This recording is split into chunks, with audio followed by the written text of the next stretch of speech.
Welcome to This Explainer.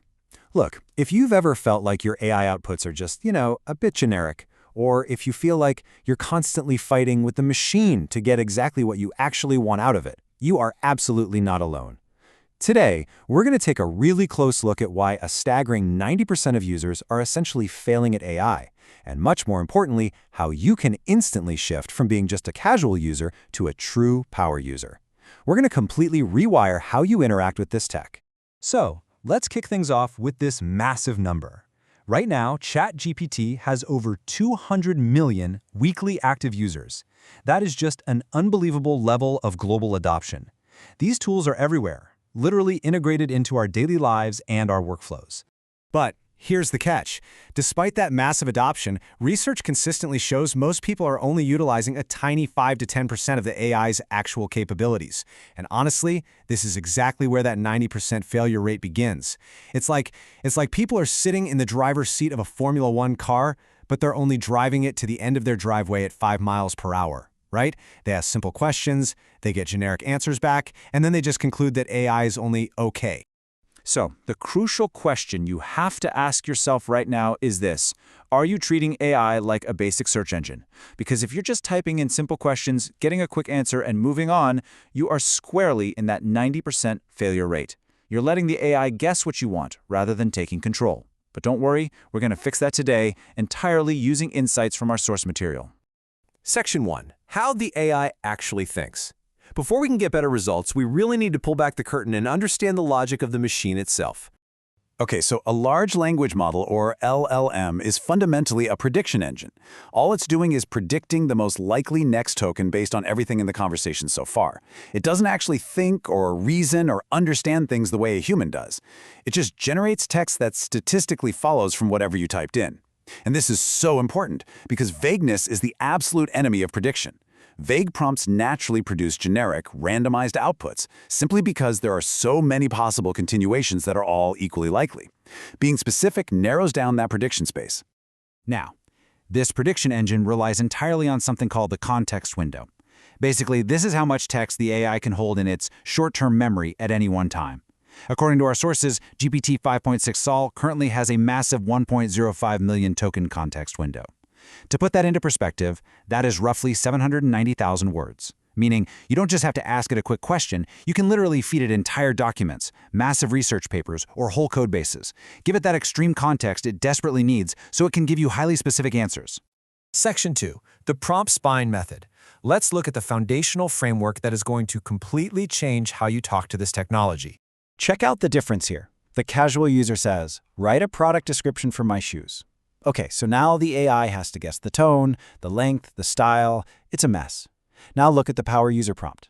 By simply defining a role, telling it you are a senior Nike copywriter, you instantly force the AI out of its generic, boring default patterns and lock it into a specific, expert vocabulary. If you skip these 4 steps, you immediately fall right back into that 90% failure category. It's simple. First, define the role. Second, provide the context or the goal, tell it exactly who the audience is. Third, specify constraints, like what should it definitely not do. And fourth, explicitly state the output format. Never, ever leave the format up to chance. If you want a table, ask for a markdown table. If you want a checklist, say so. This spine ensures that absolutely nothing gets lost in translation.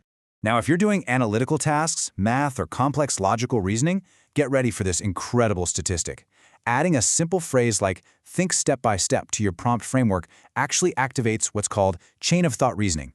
This one tiny addition forces the AI to essentially show its work, and research shows it improves accuracy on complex tasks by an average of 40%. It literally slows the AI down and forces a much deeper level of computational processing. Section 3. AI cheat codes and shortcuts. Once you've got that foundational framework down, you can speed up your workflow dramatically using slash commands. Think of these commands as magic wands that bypass the need for typing out paragraph-long instructions. Got a really complex concept? Just type /ELI5 to force it to use simple analogies. Have a giant transcript? Paste it in with /TLDL for instant key takeaways. Need some business strategy? Type /SWOT and you instantly get a strengths, weaknesses, opportunities, and threats breakdown. Or hey, if you're writing code, using /dev mode cuts out all that polite robotic AI small talk entirely and just gives you the raw technical developer perspective, instant gratification. And it gets better. When you combine these codes, you unlock what's called the modifier stack method.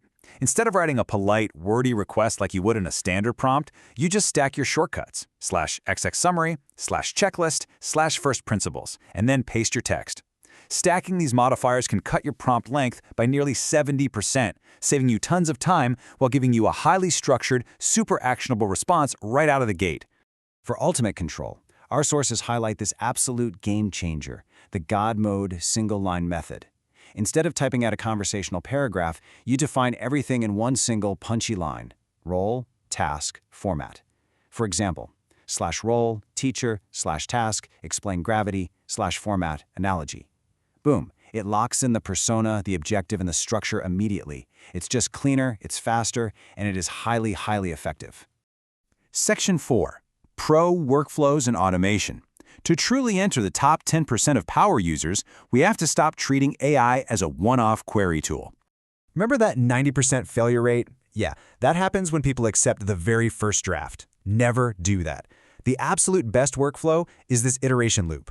Generate that first draft, identify exactly what's missing or wrong, and then give it specific, targeted feedback. Like, hey, make paragraph 2 more concise. Because the AI maintains the context of the whole conversation, every single iteration is faster and better than starting over.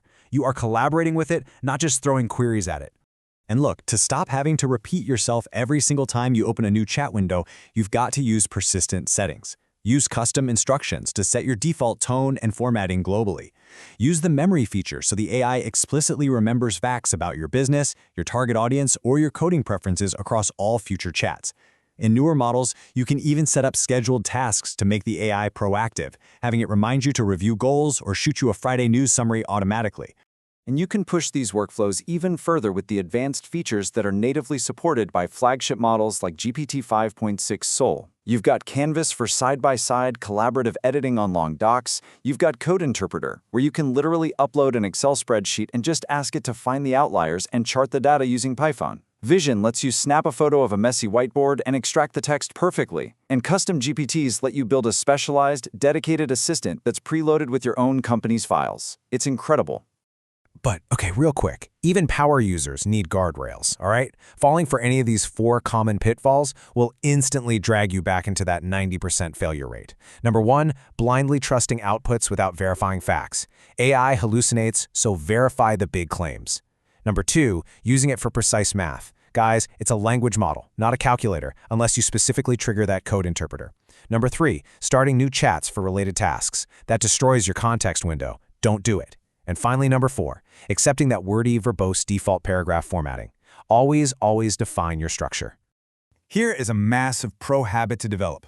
Right before you close out a long, productive chat session, always ask the AI to generate a structured reference document of everything you just discussed. Have it organize things by key decisions, action items, and data points.